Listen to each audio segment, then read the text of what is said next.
We have now come to the late plenary session today, and if you are ready, Peter is ready, already. And he's going to talk about a very interesting topic, I think, behavioral and structural perspectives on macroeconomics. I can see people are ready. Take the word. Thank you, Mons. Thank you also for letting me choose this topic. Originally, I was asked to speak about more applied policy issues, European fiscal policy, and I don't think that would be my comparative advantage. I'm sure there are lots of people in this room who know much more about the current state of Europe than I do, so I asked to take a more theoretical topic. I think that's important. I think it's important to address theory, so I don't make any apologies for that. I think, in fact, if we look at what has been happening over the last 30, 40 years, I won't say it's all due to that, but a fair amount of what we've seen may have been influenced strongly by the wrong turn that macroeconomics took back in the late 1970s, early 80s. And I think if we want to change that, we should do lots of applied work, we should do lots of case studies, but we should also try to develop a theoretical framework that is compelling, that is useful, that can sort of organize our thoughts. So what I want to do today is talk about, in a sense, my suggestions for what a fruitful post-Keynesian economics would look like. And I think it is post-Keynesian, and I expect that a lot of what I say will be met with general agreement, maybe even, well, we know that. But I also expect that maybe there's some of my comments, some of the emphases I'm going to make, that maybe are not completely uncontroversial. So hopefully I'm striking a reasonable balance here. So not surprisingly, perhaps, mainstream agrees that what mainstream is doing is very good. Blanchard, these are quotes from before the crisis. Blanchard talks about the enormous progress that has been made.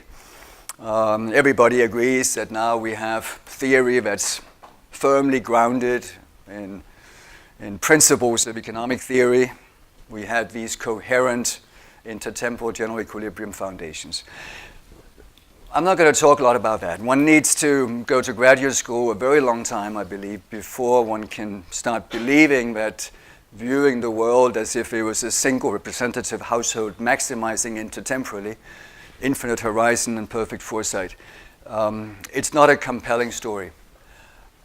But of course that leaves open, what should we do instead? What is our story?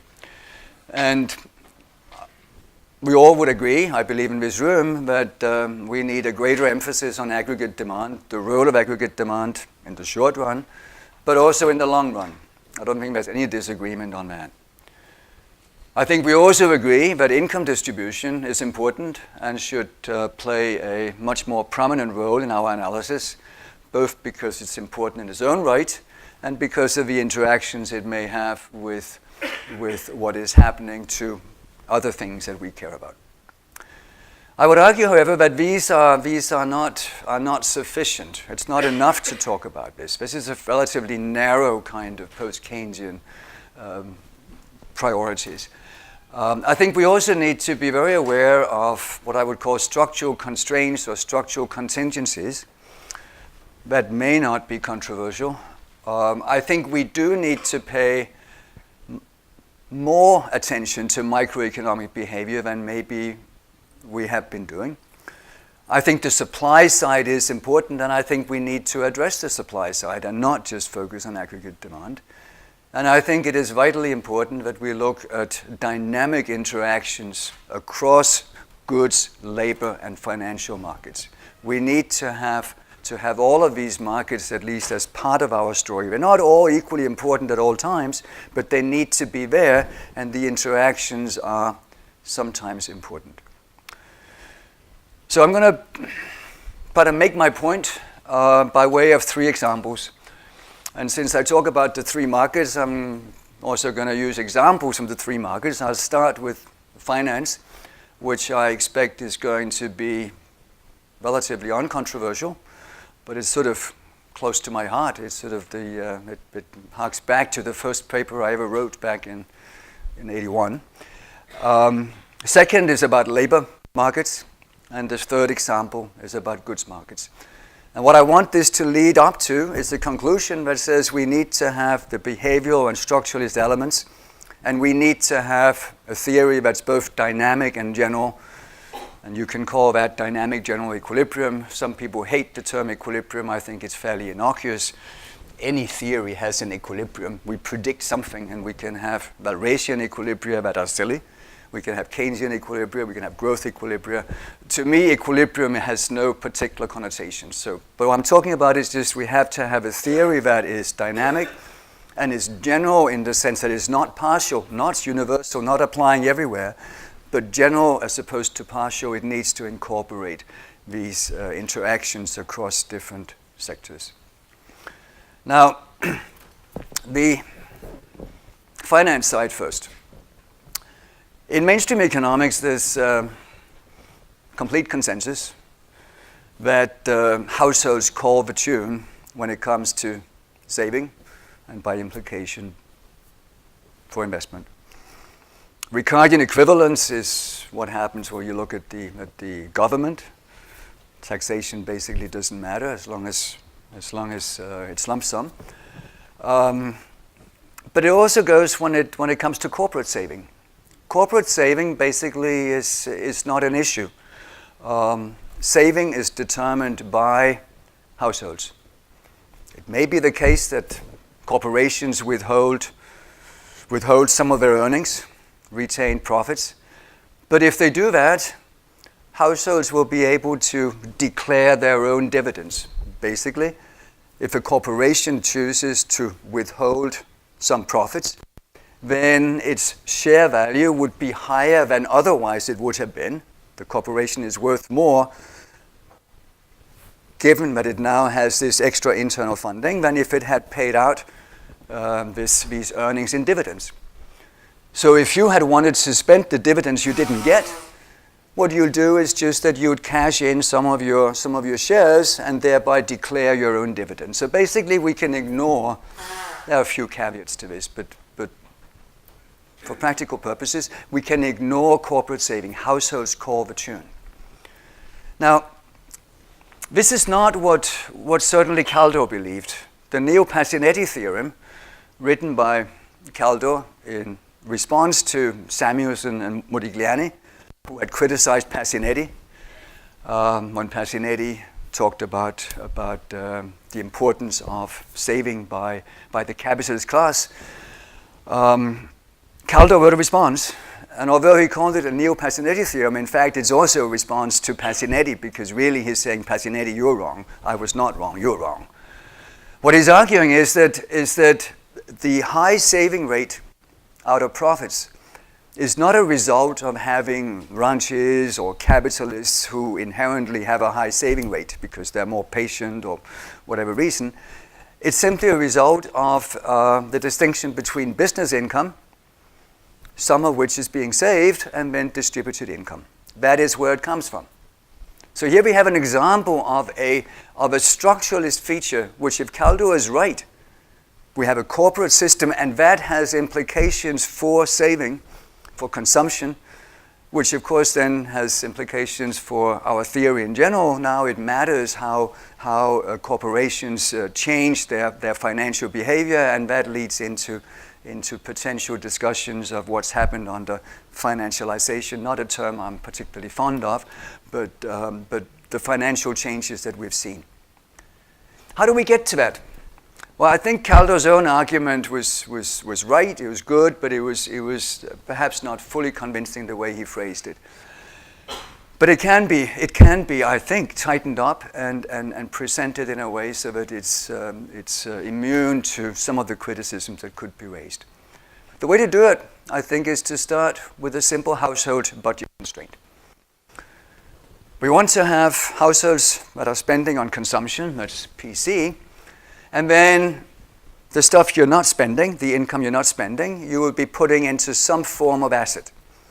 And I think we need to have, at a minimum, 2 assets. If we don't have 2 assets, the story doesn't really work. We need to have 2 assets. And for my money, we need to have 2 assets that are different in the sense that one of them has to be equity, and the other one can be an asset that has a contractual return.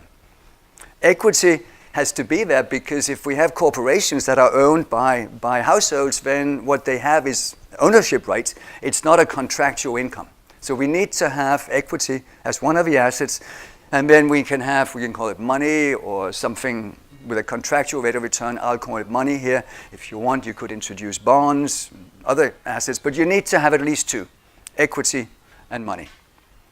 So basically on the left-hand side here, you have consumption, you have expenditure on shares. I let V denote the price of a share, and delta N is the number of shares that the households are buying. And then you have the increase in their stock of money.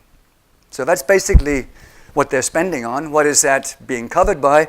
Well, you have wage income W, you have dividend payments, and then you have interest on the asset that has a contractual payment. That's interest rate I. In this case, it could be 0, but I times M. This is accounting. But we need to start out with what is the budget constraint that households face. What we do next is to introduce behavior. And one way to do it is to say households have certain stock flow ratios that they would like to achieve. A certain ratio between my consumption expenditure and my wealth. And I've formulated here in terms of 2 equations. I put stars on the V, N, and M because they may not be satisfied at all times. There might be some adjustment period. If you have a shock, you may not immediately jump to the desired amount of money. But if you're looking relatively long-term, those adjustment periods, those adjustment speeds don't really matter here. So just look at those and assume that these equations are being met. This is our behavioral, this is what households want to achieve, a certain relation between my wealth and my consumption. And it is now straightforward to use the stock flow ratios here, plug them into the budget constraint, and out will come a consumption function. The consumption function is now defined implicitly by the stock flow ratios and the budget constraint. What are the implications? Well, the implications are now that consumption depends inversely on retained earnings.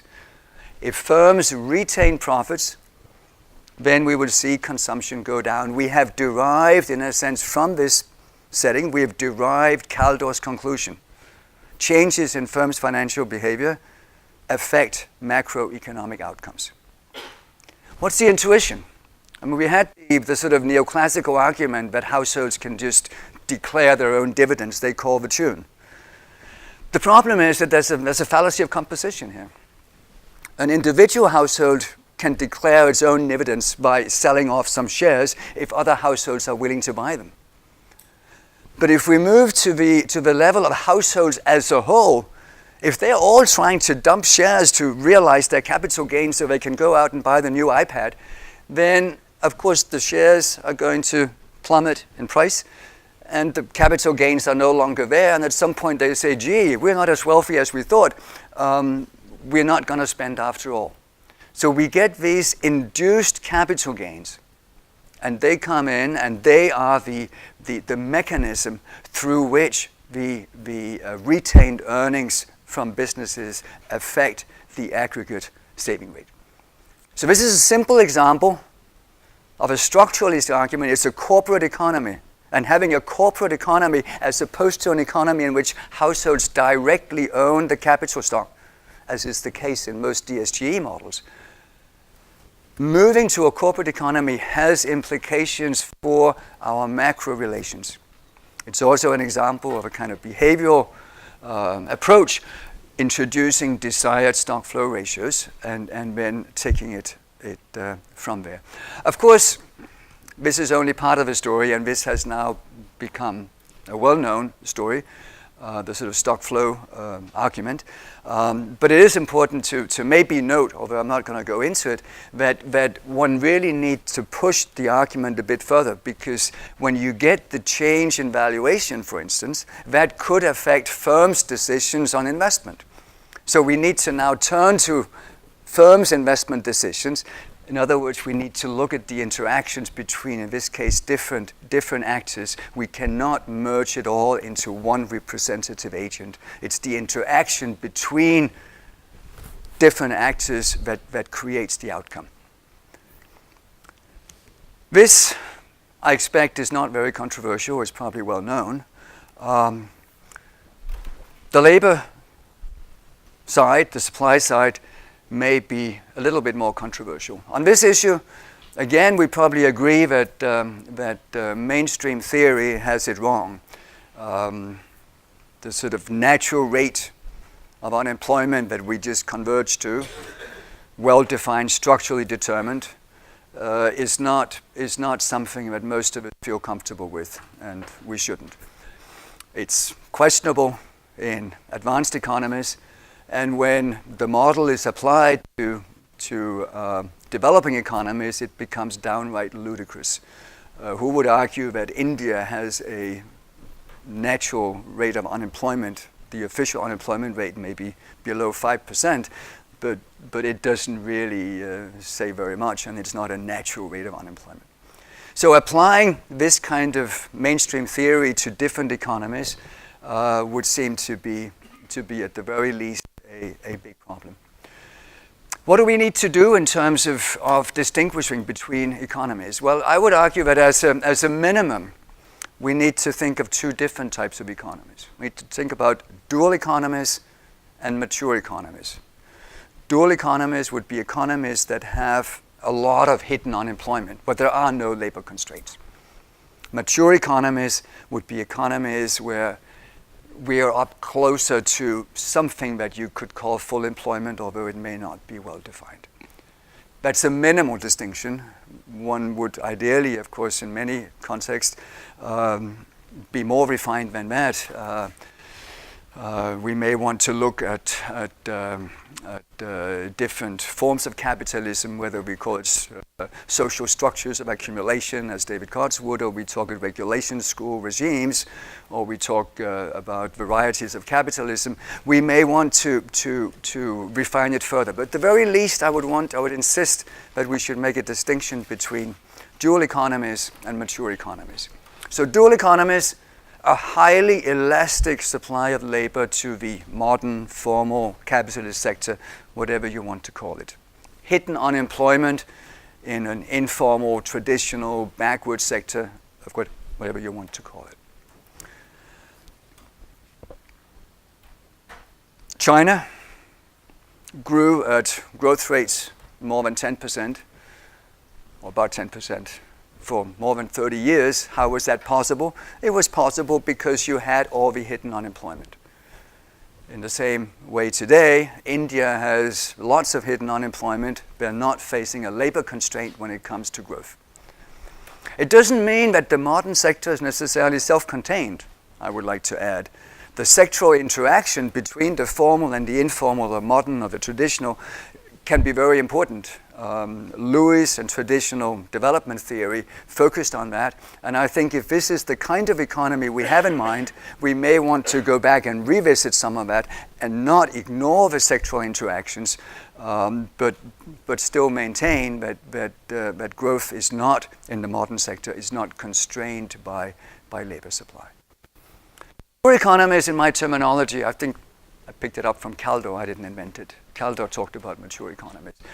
And what I mean when I use the term is an economy that is, in some sense, labor constrained when it comes to its long-run growth rate.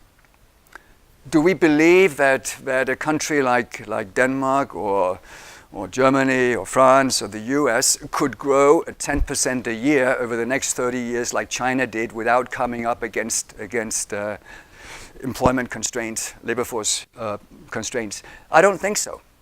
We're not at full employment, but to say that we could have long-term growth rate at any kind of demand-determined rate without running into constraints, I think would be a mistake. Another way of putting it is to say that the unemployment rate matters. When you read that India has unemployment rates of, I think it was 3.7% or something like that right now, it's a meaningless number as far as I'm concerned. For all their faults and all the care in interpreting unemployment numbers for Western Europe or the US, I think it is a different situation. They are meaningful. Variations in the unemployment rate do tend to tell us something. So that's what I have in mind. A mature economy, one where you could not just, like China, grow at 10% a year for 30 years without running into constraints, and where the unemployment rate in some sense tells us something about the state of the labor market. A couple of observations. Maturity in this sense does not imply a Friedmanite natural rate of unemployment. Saying that the unemployment rate is meaningful does not mean there is an equilibrium, structurally determined unemployment rate that we converge to. A simple example, conflict theory inflation is, I think, rightly fairly popular in post-Keynesian circles, and Marxian circles for that matter. But if you have that kind of conflict theory approach, then targets, aspirations of workers, of firms, are critical elements. It's because the targets don't agree that you get the conflict and you get the inflation, right? These targets and aspirations, however, are likely to have a strong historical inertial element. And that is precisely a recipe for hysteresis or path dependency in unemployment. There are lots of old economists who have said basically the same, but let me give you a quote here from Kahneman just to indicate that it's actually also in line with results from social psychology and behavioral economics. What he says is that any stable state of affairs tends to become accepted eventually, at least in the sense that alternatives to it no longer readily come to mind. If we are used to having no wage increases, we haven't had wage increases ever, then it seems fair that we just get the same wage that we got last year. If we've been accustomed to getting 2% a year, then the year when employers say, no, you're getting no wage increase, it seems grossly unfair and might provoke a reaction until norms of fairness have adjusted. So we can certainly get path dependencies through this mechanism. If it's my own previous wage that's the reference point, then it would typically lead to path dependency in employment. But you can also, and I think this is an interesting little extra point, if as a reference point we have other people's wages, we also compare ourselves to are we being treated fairly relative to other groups. And if that's the reference point, then we now have a recipe for path dependency in income distribution. If you have a shift in income distribution that lasts for a long time, then it becomes acceptable. CEO pay today in the US may be considered outrageous, but if we brought them back to where they were 10 years ago, it might be acceptable, seem acceptable, even though that's way higher than what they were 30 years ago. We do have a kind of, we adjust our expectations, our notions of fairness, and I think that's important also when we look at income distribution. So observation number one, mature economies, that does not mean a Friedmanite natural rate of unemployment. Observation number two, having a mature economy does not imply that the natural rate of growth is exogenously given. It is perfectly possible to argue that the natural rate of growth, in Howard's sense, so the growth of the labor force plus the growth in labor productivity, that is partly induced. If we're close to full employment, we may accept more immigrants. if we're close to full employment, firms may have an incentive to engage in more R&D aimed at labor-saving technical progress. You can certainly have those. You can formalize that simply by saying, let the natural rate N be a function of the employment rate. Positive derivative. I think there's some evidence for this. I don't think it's a very strong effect. I don't think we can get technical progress to go from 2% to 10% kind of just by boosting demand, but there is some effect, I would argue. Of course, as an implication of this, if you have the endogenous determination of the natural rate, then anything that leads to a shock to employment would now also have a growth effect in these models. Observation number 3. And this is the sort of constructive. What does it imply to have a mature economy? And in my view, what it implies is that you would have feedback effects from the unemployment rate, from the state of the labor market, to something that influences the goods market. It could be a direct effect from the unemployment rate to the way firms set their prices or make their output decisions. It could be a direct effect to how fast they want to invest. If you're in an economy that has close to full employment and workers are becoming very undisciplined and militant and they're asking for wage increases, you may feel that is not a very nice business environment. The business climate may suffer. And as a result of that, animal spirits, investment may be lower. It may affect also pricing and output. It could also be more indirect effects. If you're close to full employment, it'll affect wage setting and inflation. That may directly affect firms' decision, or it could then lead to policymakers reacting to it. If we get the inflation, if we get workers who are no longer disciplined in the factories, then it would feed back into fiscal monetary policy. It's not critical to my story here exactly what route it takes. But I would insist that in a mature economy, we should be ready to consider feedback mechanisms of this kind. Feedback mechanisms from the labor market to the goods market.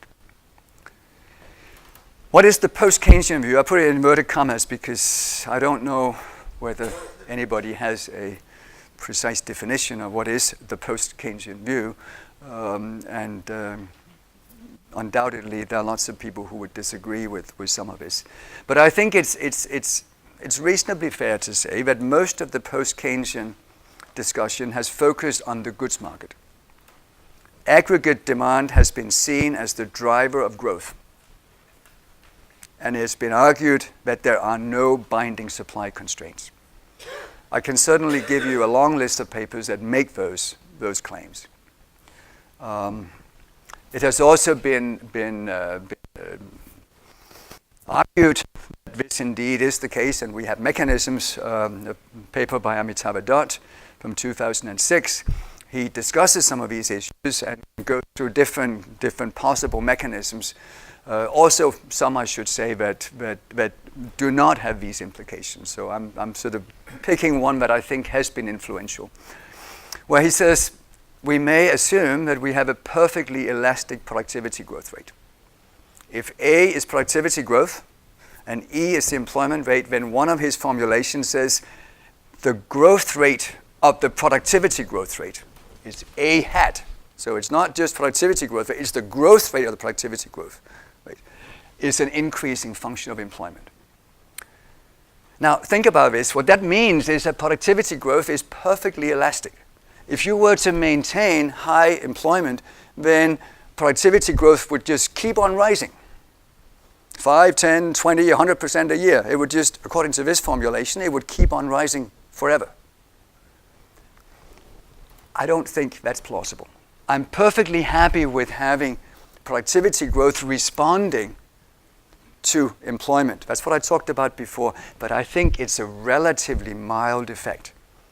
And I find it unconvincing to believe that whatever aggregate demand growth we produce, we would always get that either labor supply in hours or productivity growth would just automatically accommodate.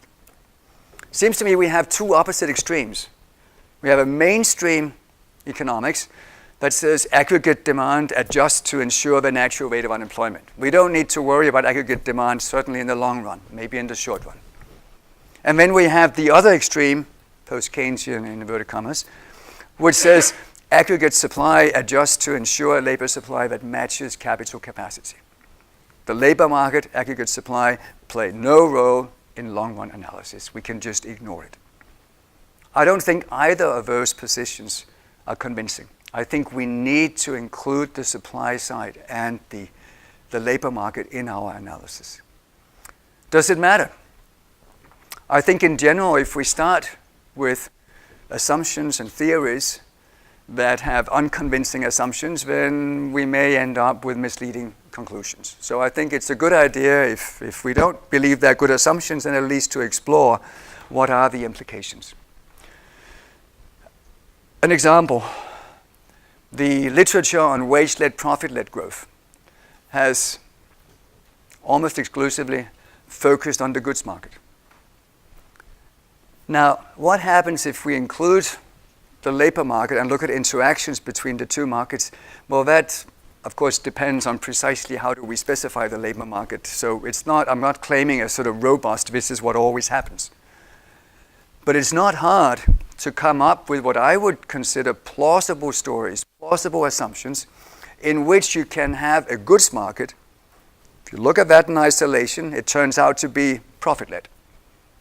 And then you combine it with a labor market, so you add now the feedback effects between the two markets, and you get as a result a wage-led economy. So you actually reverse your conclusions. Having looked at the goods market in isolation would give you completely misleading conclusions.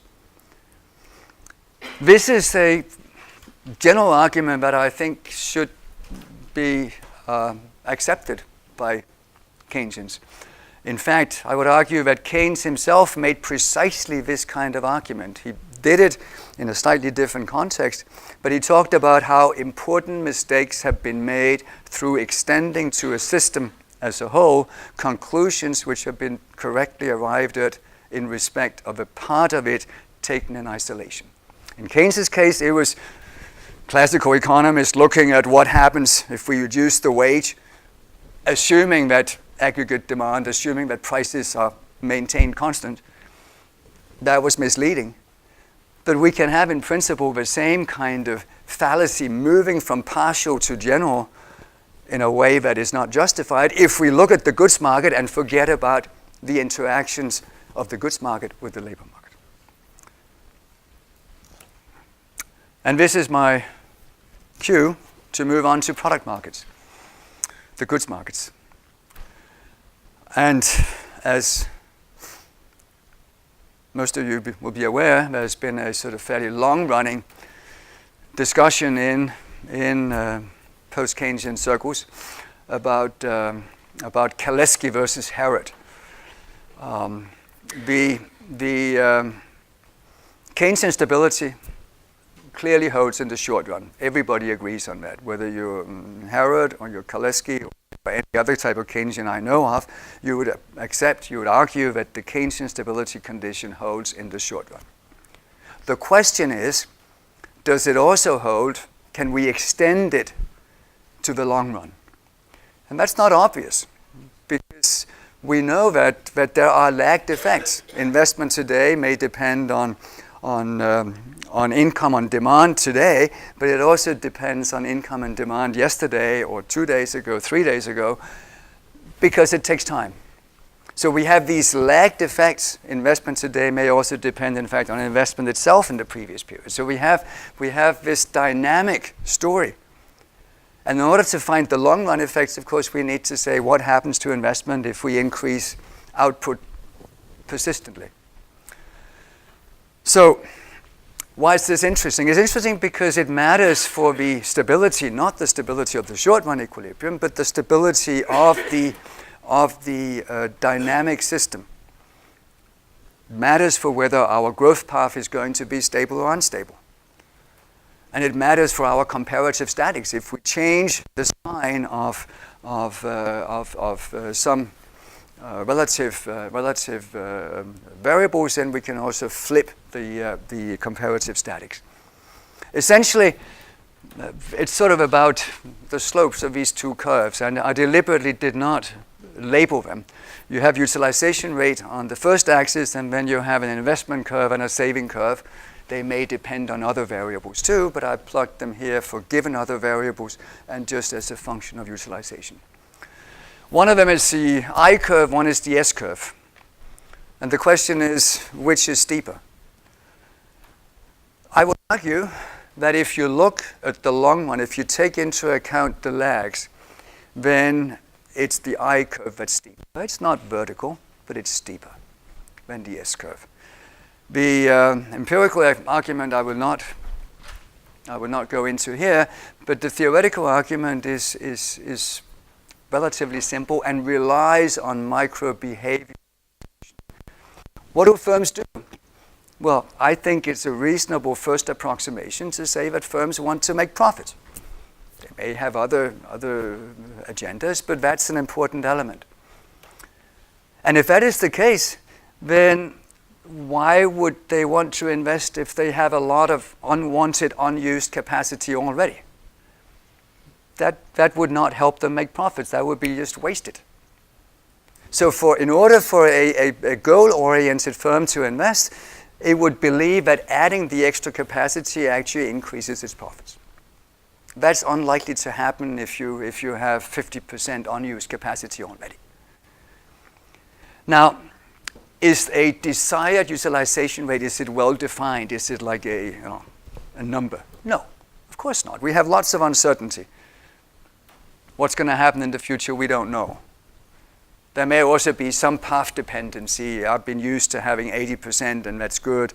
If I have 77, then maybe I'll get used to that. But I won't get used to 30, right? I mean, 30% utilization, I would say, look, I mean, this is not the time to invest, right? So we can have some window, but it's not very large. The range of acceptable utilization rates is unlikely to be very large, and that essentially means that we are in the Herodian world. Now that introduces Herodian questions of instability. We don't see that kind of instability in the real world. We don't see economies that just diverge completely, unemployment going to 1 or exploding the other direction. Why is that? Well, this is where it comes back to the labor market and the importance of looking not just at the goods market in isolation. Because if we have tendencies to divergence one way or the other, then that is going to affect the employment rate, and that is going to produce feedback effects through, as I mentioned earlier, either directly firms' investment output pricing decisions, through inflation, militancy, nominal wage demands, and through economic policy. For my purposes, it doesn't matter exactly what the mix is, but there will be feedback effects, and they are almost certainly, I mean, one can go through these mechanisms, they are stabilizing. What do we get out of this? Well, we get now through the unstable goods market and the stabilizing interactions, we'll get a story of how the natural rate of growth, the growth of the labor force plus productivity growth, becomes equalized to the average actual growth rates. It's the actual average that may be doing most of the equalization, although the natural rate could also be endogenous to some extent. We get either asymptotic stability, or we may get local instability, and then we get bounded fluctuation. So we have now a story about cyclical growth. And we have, as the outcome, an average employment rate that takes a reasonable value because we've sort of described the mechanisms that produce that outcome. To me, this is an interesting and basically sound story. One can argue about the details. I have done a number of different models myself, and they're different, and we can discuss to what extent are prices flexible. We can discuss to what extent are there inventories, to what extent is there direct rationing. We can discuss the precise shape of the investment function. There are all kinds of things one can fiddle with, and that's important, and we should try to examine empirically what it looks like. What I don't find persuasive is the alternative that has gained some prominence recently, and that's the story about how autonomous demand can stabilize the economy. And Mark, of course, was talking about this earlier, although I noticed that he was not talking about autonomous demand as a stabilizing feature the way he did it in his previous paper that we had an exchange about. Now it's autonomous demand as the unstable component. This may not fit what Mark said earlier, but other people have been, and Mark also in a previous incarnation, has been using the autonomous demand to try to stabilize an otherwise unstable system. And a lot of other economists have been doing that. I don't find that convincing. I don't believe that the various candidates that have been brought forward as autonomous are themselves very stable. And if they're themselves very unstable, and in fact Mark documented that, how unstable is investment in housing, that should stabilize something that otherwise would explode seems far-fetched. And the same goes for some of these other components. So why focus on this autonomous demand? Why be so skeptical about including the side and the labor market? I think, as I understand it, the argument is that there's something uniquely about staying within the goods market. It's very Keynesian. Growth is still demand-driven, rather than introducing kind of neoclassical supply-side principle. It also seemingly preserves Keynesian properties like the paradox of thrift. Now, I don't think I'll try to skip some of this. I don't think that the argument that autonomous demand can tame Herodian stability is very convincing. Magnitudes matter. It may be stabilizing, but the magnitude is likely to be very small if you have an autonomous demand component that is a reasonable proportion of aggregate income. Think of it, if you have, say, 3% that is autonomous, if that is stable, how much stabilization does that provide to the rest? To have something that grows at a constant rate stabilize the whole economy, it needs to be a significant proportion of total income, and I just don't see any evidence for that. I don't see any evidence that the suggested components of demand are in fact autonomous, and they're not very stable themselves. I don't need to show you how unstable they are because Mark has done that for me. That leaves a couple of questions. The first one I guess I have raised, why insist on this as the driver of growth? That it has to be non-capacity creating demand. Why insist that that's the driver of economic growth? And what is it that makes it grow at the natural rate? And I guess Mark on those today, so let me briefly, I didn't get a chance to ask, let me briefly sort of comment on his story there. I don't think you could argue that the trend in residential investment is determined by population growth. Housing investment doesn't grow at the rate of population growth. It grows depending on income. When people are rich, they build McMansions, right? How much we spend on housing, whether we have fancy countertops in our kitchens, it depends on our income. So to say that residential investment is somehow demographically determined and therefore can be treated as autonomous, independent of income, seems to me a non-starter if we're talking about long run growth. If we're looking at the short run, the question is, why is it so volatile? Is that just autonomous? And I would argue no. And in fact, Mark was talking about how interest rates might influence residential investment. But that brings us back to, why do interest rates vary? And that brings us back to, I think, well, they vary because policymakers respond to what's happening in the labor market and inflation. So I think in the end we come back to a story that at least I would, if I were to write the last section of Mark's paper, I would come around to this labor market angle. Mark also commented that the empirical evidence, the sort of leads and lags, indicate that it's residential investment that drives the story. I'm not convinced by that. That's Granger causality. Granger causality does not prove anything about the causal mechanism. If it did, then it would be Christmas spending in December that causes Christmas. We have lots of examples of time links that are not related to causal stories. In fact, a Herodian story of investment would precisely say that investment responds to past changes in income. That's the whole philosophy behind it, that we adjust investment because we want to achieve a certain capacity that relates to the level of demand. That precisely says that yes, you get the changes in income before you get the change in investment, but that does not mean that investment may not be the driver of what's going on. I agree with Mark completely that we should pay more attention to housing investment, and I plead guilty. I have not, like most of us, I have not done enough of that. But I think that's a different story. Okay, so. Oh yeah. Is the focus on the goods market, is that particularly Keynesian? Is it un-Keynesian to include the labor market?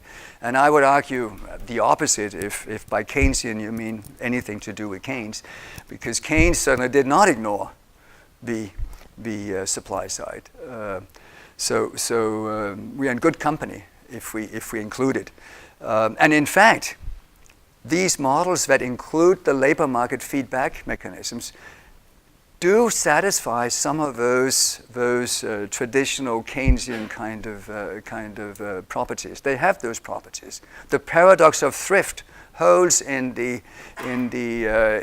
cycle model that I published in '89. It holds in most of those cycle models that use the labor market feedback mechanisms. So if the purpose is just to preserve the Keynesian principles, we don't need to stay with just the goods market.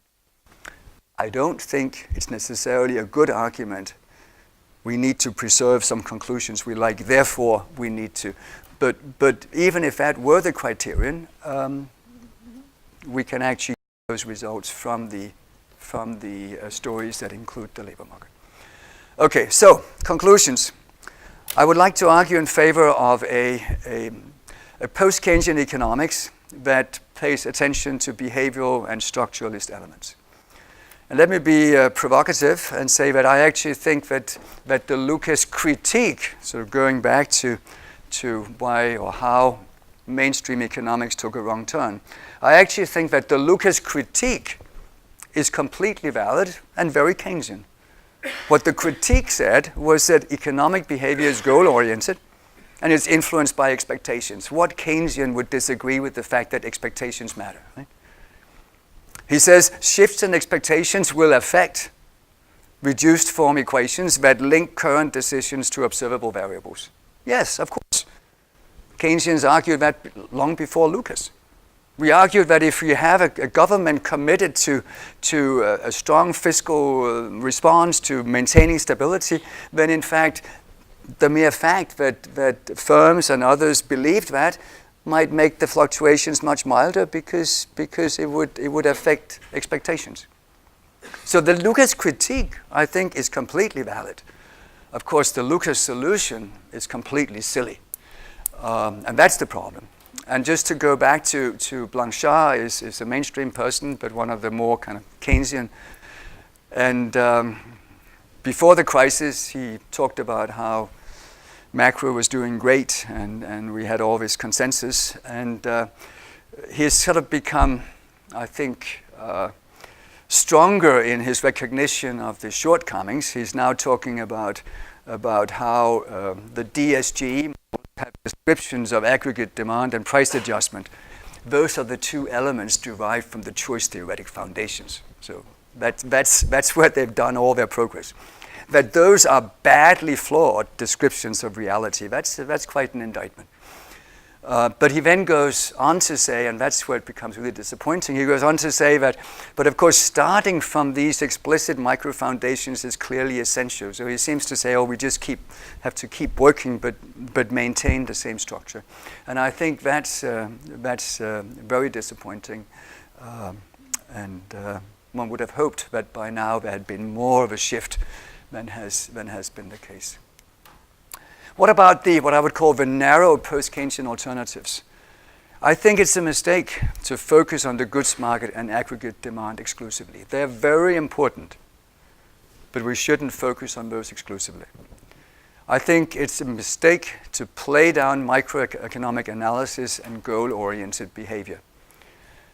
It's an issue where I don't know how much disagreement there is. I think sometimes in practice, I feel that models are being developed, presented that do not discuss the behavioral underpinnings to the extent that I would like.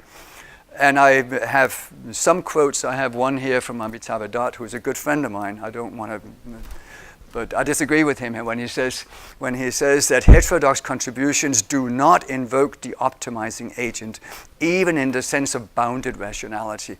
I strongly disagree. I think we need to recognize the bounded rationality. We need to draw on the evidence from behavioral economics, but we need to look at the micro behavior that lies behind our macro relations. So what we need is a broader perspective. We need a theory that is dynamic. We need to pay attention to lags that is general, not partial. We need to be aware of the structural contingency, and we need to focus on behavioral aspects. Dynamic and general because the interactions across goods, labor, and financial markets are critical. We should not ignore them. Keynes's chapter 19 discussion of changes in money wages is an example we're all aware of, we all like it. But the same kind of argument applies in other contexts. The simple example I've given today is the one about profit-led goods markets that can become wage-led economies. It should be dynamic.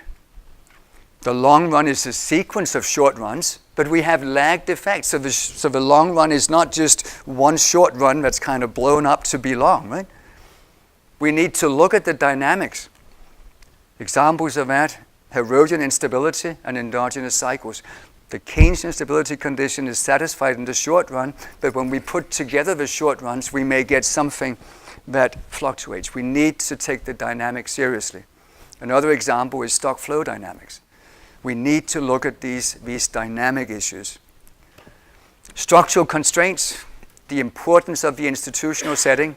I've given two very simple examples of that: the Neo-Pacinetti theorem, the corporate economy, and the dual versus mature economies. It's important to make these distinctions.